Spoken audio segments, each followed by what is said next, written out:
Good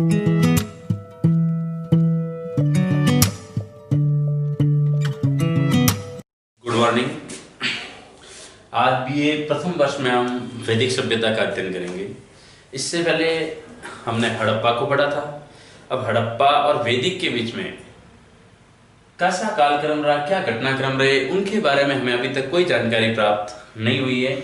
लेकिन हमने इससे पहले हड़प्पा का एक कालक्रम पढ़ा था।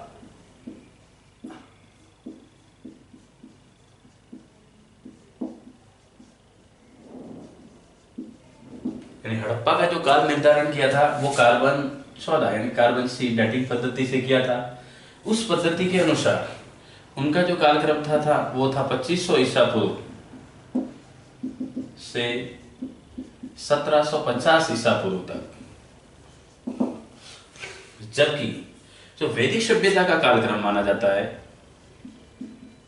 वैसे तो ये भी विवादास्पद है, लेकिन जो वैदिक सभ्यता का कालक्रम है अगर उसको देखा जाए तो ये कालक्रम माना जाता है 1500 ईसा पूर्व से 600 ईसा पूर्व तक।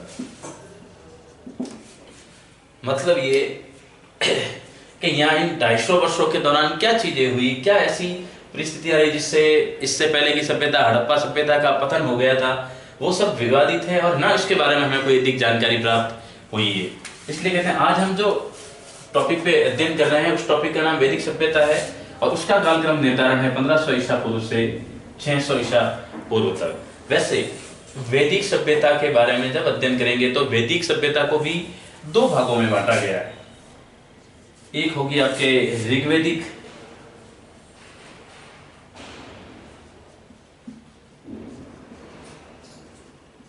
सभ्यता और दूसरी होगी उत्तर वैदिक सभ्यता।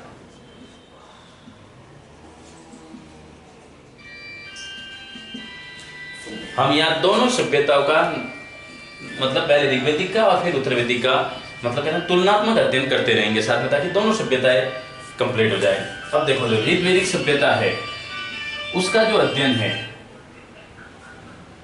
उस ऋग्वैदिक सभ्यता का जो अध्ययन किया जाएगा वो किया जाएगा 1500 ईसा पूर्व से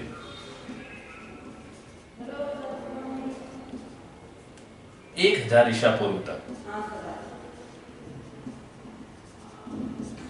जबकि उत्तर वैदिक का जो होगा वो होगा 1000 ईसा पूर्व से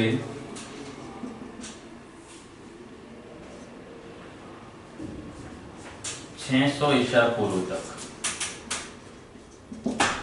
यानी कि इन दोनों को दो कालक्रम में विभक्त किया गया है। पूरा कालक्रम वैदिक काल का क्या है 1500 ईसा पूर्व से 600, और उसमें भी वैदिक काल को दो भागों में बांटा है, जिसमें ऋग्वेद की रचना हुई थी वो ऋग्वैदिक काल हो गया। तो ऋग्वैदिक जो सभ्यता थी उसका 1500 से 1000 तक, और उत्तर वैदिक को बांटा 1000 से लेकर के 600 ईसा पूर्व तक। अब सबसे पहले चीज है कि ये इसका नाम वैदिक सभ्यता पड़ा क्यों? क्योंकि इसी कालक्रम में एक बहुत बड़े ग्रंथ लिखे गए और वो थे वेद। यानी कि वैदिक सभ्यता वैसे देखें तो वेद धातु है और एक शब्द है वेद, उससे पढ़ा है और इसका मतलब होता है ज्ञान। यानी कि वैदिक सभ्यता इसके आधार पे थी और इसका मतलब ज्ञान था और इसी से इसकी शुरुआत हुई थी। कहते हैं वेद सबसे पहले ऋग्वेद लिखा गया था और ये सबसे प्राचीनतम है, और जिस कालखंड में ऋग्वेद की रचना हुई थी उस पूरे कालखंड को ही ऋग्वैदिक काल कहा जाता है। जबकि इसके बाद जो तीन वेद यजुर्वेद, अथर्ववेद और सामवेद की रचना हुई वो काल कहलाता है उत्तर वैदिक काल। यानी कि जिसके उत्तरोत्तर काल में उन तीन ग्रंथों की रचना हुई थी। तो प्रारंभिक रूप में जब ऋग्वैदिक को पढ़ेंगे तो ऋग्वैदिक की जानकारी के सोर्स अपने पास जो भी रहेंगे वो सिर्फ ऋग्वेद रहेगा। बाकी वाले तीनों जो वेद हैं वो अपने उत्तर वैदिक सभ्यता की जानकारी के सोर्स में आएंगे, जबकि ऋग्वेद सिर्फ ऋग्वैदिक सभ्यता को हमें जानकारी उपलब्ध करवाएगा। इसके आधार पे सबसे पहले ऋग्वैदिक काल पढ़ते हैं और उसके बाद वैदिक काल पढ़ते हैं। एक बार इसको आप लिख लो।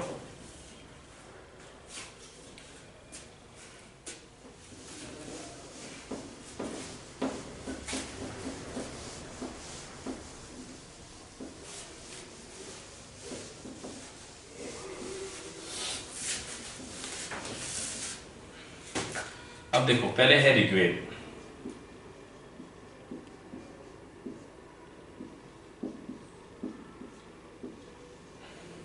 ऋग्वेद काल का जो कालक्रम है, सबसे पहले इसका कालखंड समझ लेते हैं, और वो है 1500 ईसा पूर्व से लेकर के 1000 ईसा पूर्व तक। ठीक है। अब देखो इसकी इस कालखंड में जिस ग्रंथ की रचना हुई थी वो ग्रंथ था ऋग्वेद, और इसी के आधार पर इस काल को ऋग्वेद नाम दिया गया था। लेकिन इस काल में देखें तो इसका भौगोलिक विस्तार क्या था। सबसे पहले इसके भौगोलिक विस्तार को समझेंगे।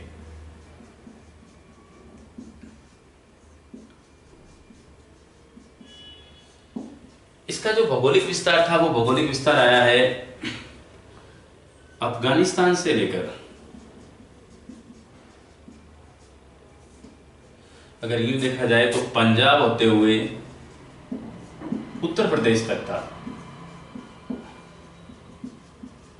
यानी भौगोलिक विस्तार भी बहुत बड़ा था। इस कालखंड में 7 प्रमुख नदियां थी, इसलिए ये सप्त सैंधव प्रदेश भी कहा जाता था इसको। और आपने ये नाम उस समय भी सुना है जब सिंधु घाटी सभ्यता का अंतिम समय था, तब भी उसको सप्त सैंधव के नाम से, क्योंकि अधिकतर नगरीय हड़प्पा में जितने भी नगर की खोज हुई वो सिंधु की 7 सहायक नदियों पर की हुई थी। तो कहते हैं इसी समय इसको भी सप्त सैंधव प्रदेश कहा गया। और ये सप्त सैंधव प्रदेश कहा गया तो ये 7 नदियां थी कौन सी? तो कहते हैं एक सिंधु, दूसरी सरस्वती, सिंधु सरस्वती, फिर झेलम, चिनाब, रावी, सतलज, व्यास।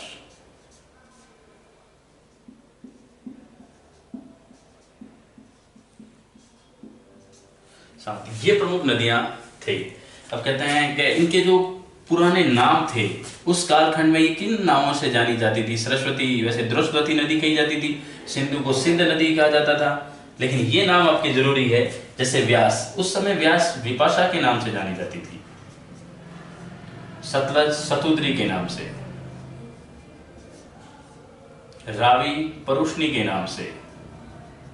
वैसे रावी को तो अपन देखेंगे जब 10 राज्य युद्ध हुआ था उस समय भी रावी वापिस आएगा। हाँ, व्यास विपाशा के नाम से, सतलज चतुर्द्री के नाम से, रावी परुष्णी के नाम से, सिंधु जो थी वो सिंध के नाम से, सरस्वती वैसे द्रुस्वती के नाम से थी प्रसिद्ध, लेकिन इसी को भी कहा जाता है। फिर रही झेलम और चिनाब। चिनाब जो है उसका नाम अश्किनी था।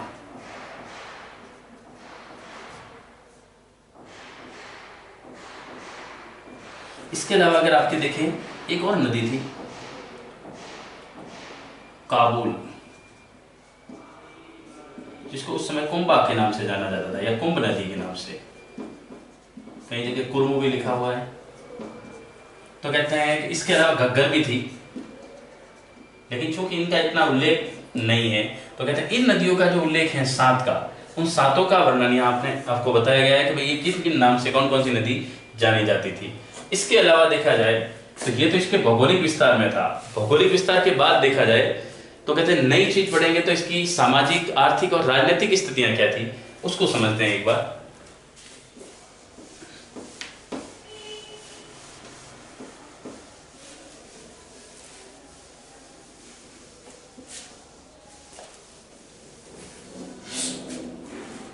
अरे हाँ सॉरी, एक झेलम का नाम रह गया था, उसका वितस्ता कर देना।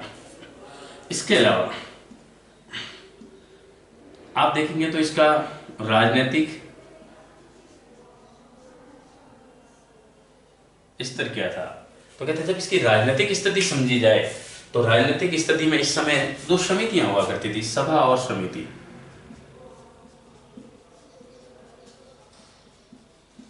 ये 2 संगठन थे। अब कहते हैं इनकी सिफारिशों पर ही राजा अपना कार्य चलाता था। तो कहते हैं राजकार्य सब इसकी समिति, और राजा इनका आदेश या इनकी सलाह मानने के लिए बाध्य था। जबकि इन्हीं दोनों समितियों में महिलाएं भी भाग ले सकती थी, यानी महिलाएं भी भाग लेती थी। ठीक है। इसके अलावा यहाँ के जो छोटे छोटे इस तरह से राजनीतिक खंड मतलब इतना बड़ा कैंद्रीकरण हुआ कैसे है, उसमें देखे तो कहते हैं सबसे छोटी इकाई जो थी वो कहती थी ग्राम, सॉरी सबसे छोटी इकाई परिवार था, और परिवार को एक कुल कहते हैं, और जब परिवार को कुल कहते हैं तो इसका मतलब इसका जो हेड होगा वो कहलाएगा कुलूप। परिवार के बाद अगर कई सारे परिवार मिलकर के एक गांव की रचना करेंगे तो होगा ग्राम, तो इसका जो हेड होता था वो ग्रामणी कहलाता था। ठीक है, कई सारे ग्राम मिलकर के फिर बनाते थे विश, इसका जो हेड होता था वो कहलाता था विशपति।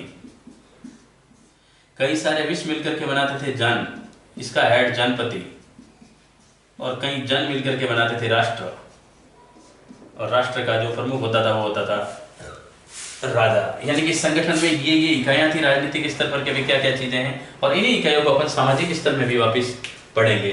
तो कहते हैं सभा और समिति नाम की संस्थाओं का उल्लेख है, महिलाएं भी उसमें भाग ले सकती थी। उस समय महिलाओं को कई सारे अधिकार थे, जैसे वर्तमान में जो अधिकार है उन अधिकारों को देखें तो ऋग्वेद काल में महिलाओं को कई उच्च श्रेणी की जो इतने भी अधिकार होते थे वो सब अधिकार उनको अवेलेबल थे। अब सभा समिति हो गई, एक और संस्था का उल्लेख यहाँ कहा जाता है जिसका नाम था विदत, यानी विदत नाम की एक संस्था होती थी, उस संस्था का भी उल्लेख ऋग्वेद काल में मिला है। राजनीति के बाद अगर देखें तो सामाजिक स्तर देखें,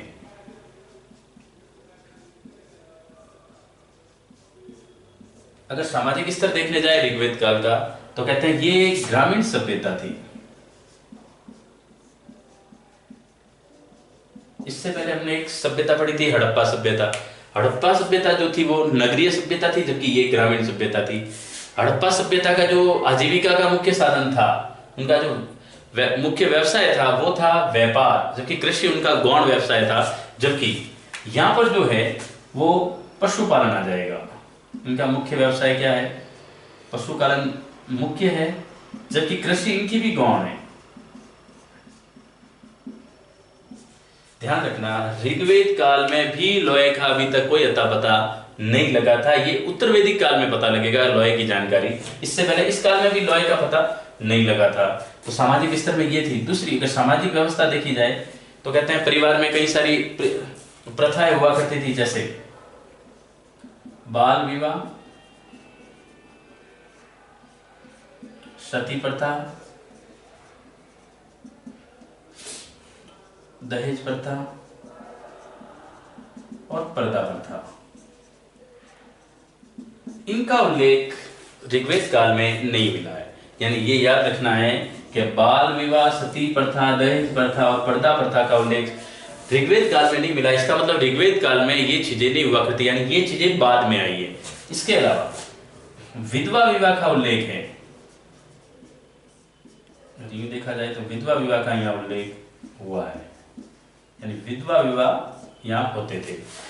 वैसे जो परिवार था वो पितृसत्तात्मक होता था, यानी पारिवारिक स्थिति कैसी थी, पितृसत्तात्मक की थी। तो इसका मतलब ये हुआ कि यहाँ पितृसत्तात्मक व्यवस्था थी, लेकिन महिलाओं का स्थान भी कोई कम नहीं था, महिला भी प्रमुख रूप से थी, लेकिन पितृसत्तात्मक व्यवस्था यहाँ पाई जाती थी। सामान्यतः एक पत्नी का सिद्धांत था, यानी एक पत्नी रखने का ही फॉर्मूला चल रहा था। जो इनका खान पान है, अगर खान पान देखें तो ये मांसाहारी और शाकाहारी दोनों प्रकार के थे।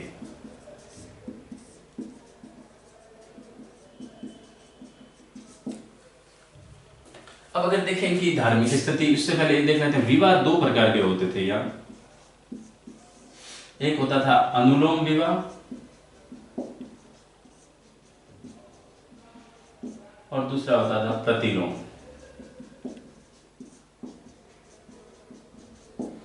अनुलोम विवाह और प्रतिलोम विवाह में क्या है, तो कहते हैं इस समय एक सामाजिक स्तर में बहुत बड़ी चीज आ गई थी और वो थी वर्ण व्यवस्था।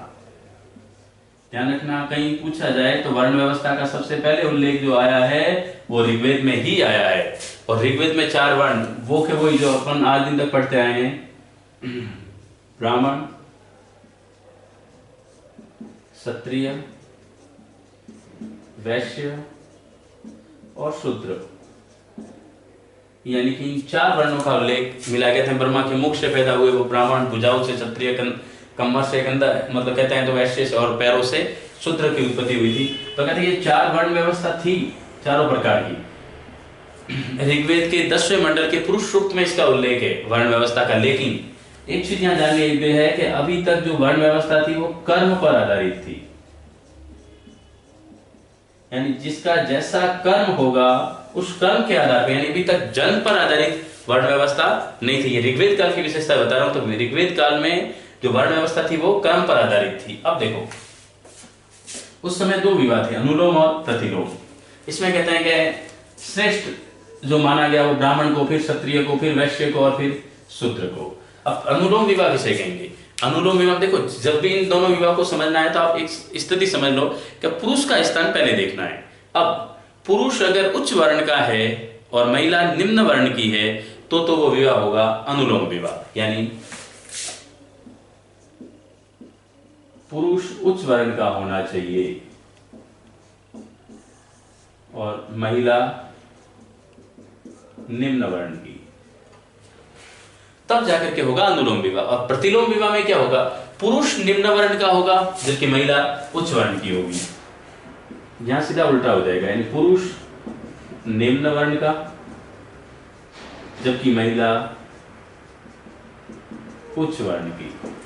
मतलब सीधा सा है कि अनुलोम में पुरुष की स्थिति को देखना, अगर पुरुष उच्च वर्ण का है और महिला निम्न वर्ण की है तो अनुलोम विवाह, पुरुष निम्न वर्ण का है और महिला उच्च वर्ण की है तो प्रतिलोम विवाह। ये कुछ इस प्रकार की स्थिति थी। इसके अलावा अगर धार्मिक व्यवस्था देखें,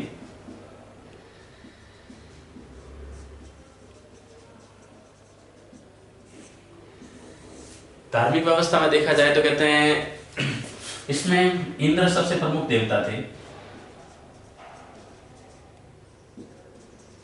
इसके अलावा अग्नि भी थे। इंद्र को 250 सूक्त,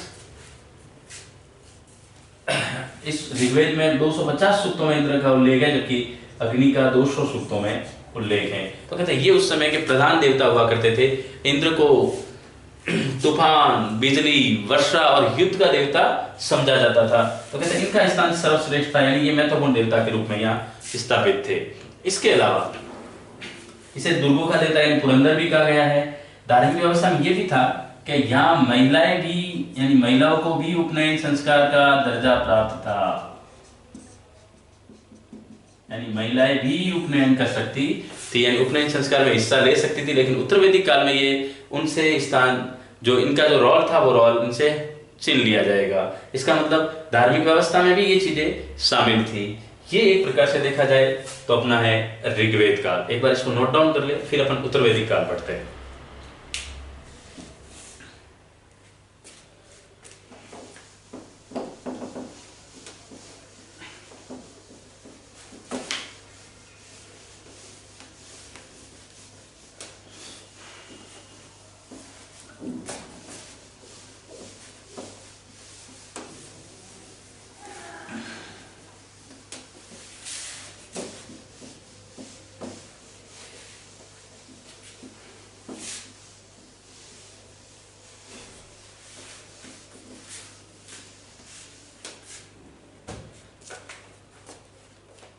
अब है उत्तर वैदिक काल।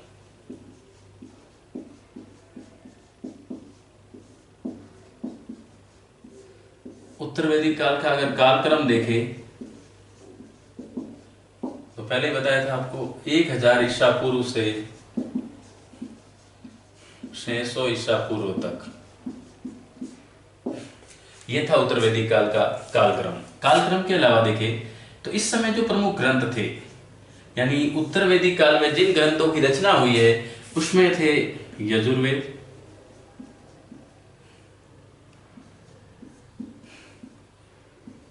अथर्ववेद व सामवेद। यानी कि उत्तर वैदिक काल में 3 वेदों की रचना हुई है, यजुर्वेद, अथर्ववेद और सामवेद। ये उत्तरोत्तर काल में थे, इसलिए इसको उत्तर वैदिक काल कहा गया। इसके अलावा और ग्रंथ लिखे गए, उपनिषद, आरण्यक, वेदांत अगर देखा जाए तो इसी समय आए थे। सबसे महत्वपूर्ण है रामायण और महाभारत।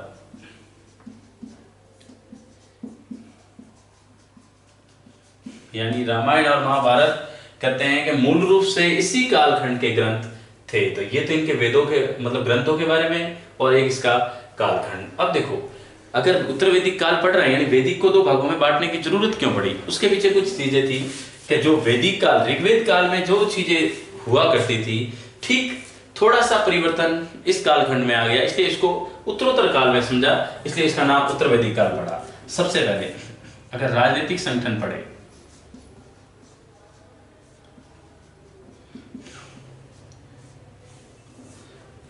तो राजनीतिक संगठन में सभा और समिति अब भी थी, लेकिन कहते हैं जितनी वैदिक ऋग्वेदिक काल में ये अपना प्रभाव रखती थी, उतना अब राजा पर इतना प्रभाव नहीं था उसका। लेकिन अगर देखा जाए तो कहते हैं महिलाओं का स्थान तो वैसा का ही वैसा था, लेकिन अब महिलाओं को इसमें हिस्सेदारी कम मिल गई। महिलाओं की भागीदारी इस कालखंड में थोड़ी कम हो जाती है। एक प्रकार से देखें तो ये उत्तर वैदिक काल कहते हैं कि जो सामाजिक संगठन थे, जो राजनीतिक संगठन थे, जो धार्मिक संगठन थे, उन सब में उत्तरोत्तर कमी को दर्शाता है कि यहाँ आकर के थोड़ी सी बुराइयों ने भी जन्म ले लिया था। तो कहते हैं महिलाओं की भागीदारी भी कम हो गई, राजनीतिक संगठन में सभा व समिति, अब राजा थोड़ा सा निरंकुश भी होने लग गया था। इस कालखंड के में एक चीज और हुई है, जैसे ऋग्वेदिक काल में आपने नाम सुना होगा, घोषा, अफाला, याज्ञवल्क्य जैसी विदुषी नारियां हुई थी, लेकिन इस काल में गार्गी जैसी एक विदुषी महिला होगी, बहुत प्रकांड विदुषी महिला थी। कहते हैं इसी नाम पर आज भी लड़कियों को अच्छे परसेंटेज लाने पर गार्गी पुरस्कार दिया जाता है। वो गार्गी यही इसी कालखंड की महिला थी। अब देखो, राजनीतिक संगठन के बाद अगर परिवर्तन जो आए हैं, उस परिवर्तन को अगर तुलनात्मक रूप से अध्ययन करें तो अपन देखेंगे सामाजिक संगठन, सबसे ज्यादा परिवर्तन तो यही हुए हैं। अब अगर सामाजिक स्थिति को देखें तो वहां अपन ने देखा था वर्ण व्यवस्था कर्म पर आधारित थी, अब वर्ण व्यवस्था है वो जन्म पर आधारित हो गई। यानी जिस कुल में जिस आदमी का जन्म हुआ वो उसी वर्ण का माना जाएगा, भले उस वर्ण की जो विशेषता है उस विशेषता को वो फॉलो कर रहा है या नहीं है, भले वो ज्ञानी नहीं है फिर भी वो ब्राह्मणी, अगर ब्राह्मण कुल में जन्म लिया है तो ब्राह्मणी कहलाएगा, भले वो वीर पुरुष नहीं है, युद्ध नहीं कर सकता, लेकिन अगर क्षत्रिय कुल में जन्म लिया है तो क्षत्रिय ही कहलाएगा। इस प्रकार कहते हैं एक बुराई और जन्म ले ली कि जो कर्म पर आधारित वर्ण व्यवस्था थी अब वो जन्म पर आधारित हो गई। दूसरी चीज सामाजिक स्थिति में देखा जाए तो यहां आकर के कुछ चीजें जैसे बाल विवाह, सती प्रथा, कहते हैं इनका भी उल्लेख यहाँ मिलता है, और विशेष करके दहेज का उल्लेख भी मिलता है। तो ये बुराइयों ने भी जन्म ज्यादा लिया है। दूसरी चीज, परिवार में कहते हैं कि विभाजन इतने तो नहीं हुए थे, लेकिन जितना संगठन या मजबूत परिवार ऋग्वेदिक काल में था उतना उत्तर वैदिक काल में मजबूत नहीं रहा। अब देखो, सबसे चीज हुई यहां आकर के लोहे की खोज हो गई, और लोहे की खोज के बाद ही याद रखना अधिकतर साम्राज्य विस्तार की नीतियां प्रज्वलित हुई। कृषि के कार्यों में ज्यादा महत्व बढ़ गया कृषि के कार्य का, यानी कि अब इनका जो मुख्य व्यवसाय होगा वो कृषि ले लेगी, जबकि गौण होगा पशुपालन। जबकि ऋग्वेद में क्या था, पशुपालन मुख्य था, कृषि गौण था। अब कृषि मुख्य स्थान ले लेगा, क्योंकि जैसे लोहे की खोज हुई कृषि के क्षेत्र में कहते हैं एक क्रांति सी आ गई थी उस समय। दूसरा, गाय उस समय भी प्रमुख थी, और गाय इस समय भी प्रमुख पशु था। गाय को अगण्य माना गया है, यानी कि गाय जिसका वध नहीं किया जा सकता। दूसरा, जो विवाह थे, संस्कार थे, वो संस्कार 16 थे, यानी 16 संस्कारों का उल्लेख भी उत्तर वैदिक काल में हुआ है। अब महत्वपूर्ण बात है विवाह की। तो कहते हैं विवाह उस समय दो प्रकार के अनुलोम और प्रतिलोम में पढ़े थे अपन ने। अगर यहां देखें तो विवाह 8 प्रकार के बताए गए हैं। और ये चीज आपको, जो विवाह वाली चीज है, ये आपको वापिस विवाह, संस्कार, पुरुषार्थ, ये सब वापिस हिस्ट्री के सेकंड पेपर में भी आपके काम आएंगे। इसलिए कहते हैं एक बार विवाह का उल्लेख पढ़ लेते हैं, कितने प्रकार के विवाह होते थे। सबसे पहला जो विवाह का प्रकार था वो था ब्रह्म विवाह। जो सेकंड है वो है देव विवाह।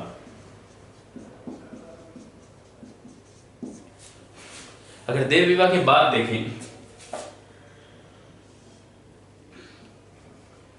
एक था प्रजापत्य विवाह,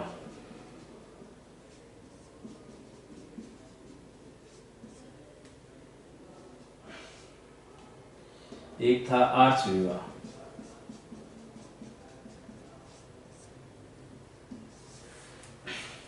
फिर देखिए पांचवा तो गांधर्व,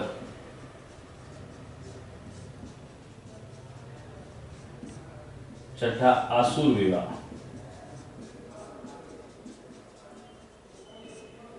सातवां पैशाच विवाह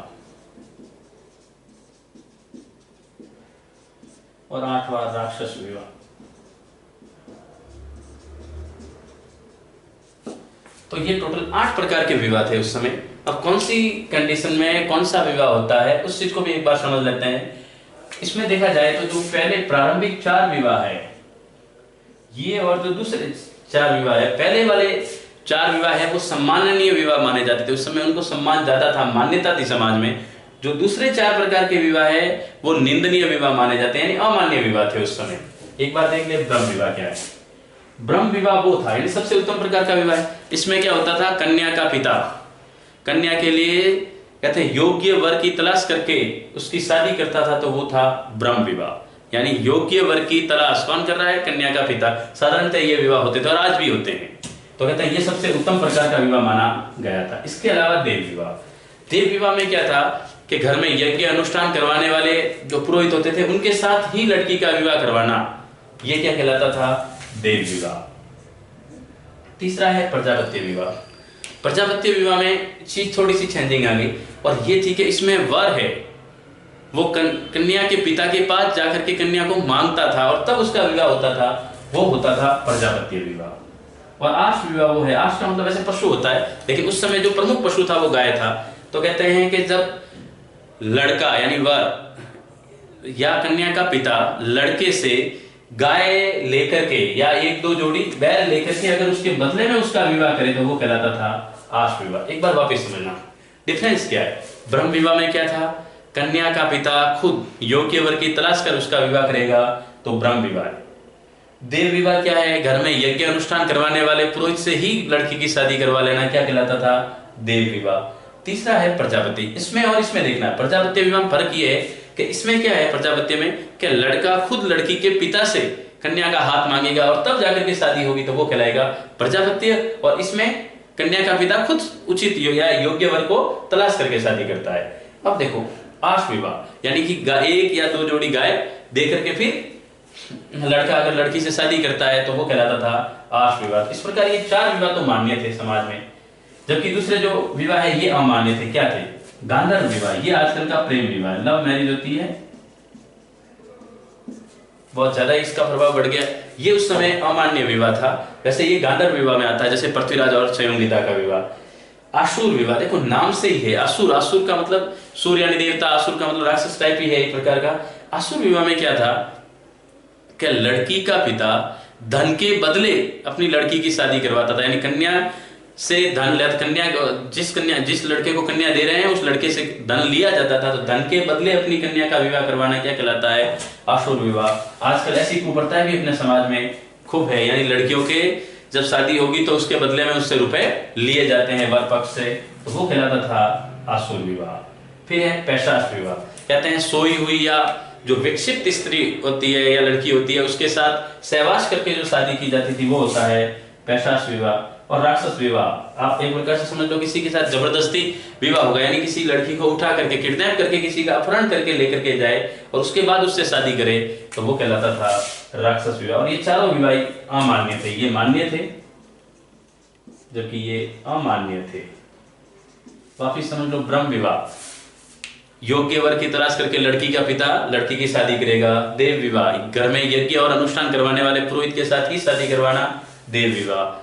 प्रजापत्य विवाह, जो लड़का है वो लड़की के पिता से लड़की का हाथ मांगेगा और शादी होगी तो प्रजापत्य विवाह कहलाएगा। आश विवाह, कन्या का पिता है वो गाय के बदले में उसके पुत्री का शादी करेगा तो वो कहलाएगा आश विवाह। गांधर्व विवाह प्रेम विवाह था। आसुर विवाह वो था जिसमें कन्या का पिता वर पक्ष से धन लेगा और धन के बदले अपनी कन्या की शादी करेगा, तो वो कहलाएगा आसुर विवाह। पैशाच विवाह मैंने पहले कहा, सोई हुई या विक्षिप्त स्त्री के साथ सहवास करके विवाह करना। और राक्षस विवाह, किसी लड़की को जबरदस्ती उठा करके या किडनैप करके लेकर के जाते हैं और फिर विवाह किया जाता है, तो वो होता है राक्षस विवाह। यानी समाज में उस समय कुल 8 प्रकार के विवाह थे। इसके अलावा देखा जाए तो इस समय जो दर्शन है, दर्शन में भी कई प्रकार के आ गए थे। आपने देखा होगा योग दर्शन। अगर योग दर्शन देखे, फिर देखे सांख्य दर्शन, सांख्य दर्शन के बाद न्याय दर्शन। वैसे तो खूब आए वैशेषिक दर्शन वगैरह, लेकिन कहते हैं कि इनके हेड कौन थे, तो इनके हेडों के नाम भी इसी समय आए। योग का तो पतंजलि था,